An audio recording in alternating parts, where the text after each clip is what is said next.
কোন অধিকার আদায় করার জন্য আসিনি, আল্লাহর দ্বীনকে বাস্তবায়ন করার জন্য আসছি। আমরা এই ছেলেকে মণিপুর স্কুলে সে পড়ে 9ম শ্রেণীতে, রোল নাম্বার 10। সে অনেক সুস্থ একটা ছেলে, রোল নাম্বার 10, মেধাবী একটা ছেলে।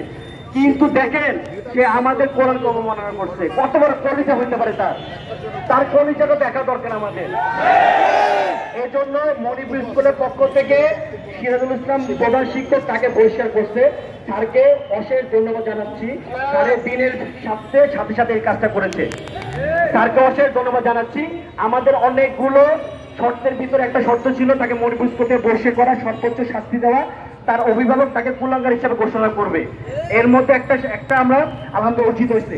যদি কোনো প্রকার দাবি আমরা অর্জিত করতে না পারি, আমি হাত তুললাম, আমার সাথে যদি আর কেউ হাত তুলে তার ব্যাপার, এটা তার ব্যাপার। আমি এই রাস্তার মধ্যে বসে যাব, রাস্তার মধ্যে বসে যাব, কোনো প্রকার দানা পানি খাবো না। যদি সর্বোচ্চ শাস্তি যদি পুলিশের পক্ষ থেকে, প্রশাসনের পক্ষ থেকে আমাদের না বলে, আমি অর্ডার করতেছি আল্লাহর কসম খেয়ে কারকে মানবো না, কোনো কিছু মানবো, আমি রাস্তাতে বসে যাব। যদি মুসলমানের কোনো সন্তান, আল্লাহ রসুলের কোনো উম্মত যদি থেকে থাকে, সে আমার সাথে বসতে পারে। সবাই খন্ডিত আল্লাহ রসুলের উম্মতের রক্ত আছে তো?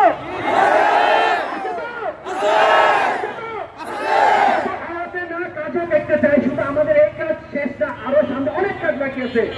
আমরা ইসলামের জন্য সর্বোচ্চ সবসময় করবো ইনশাআল্লাহ।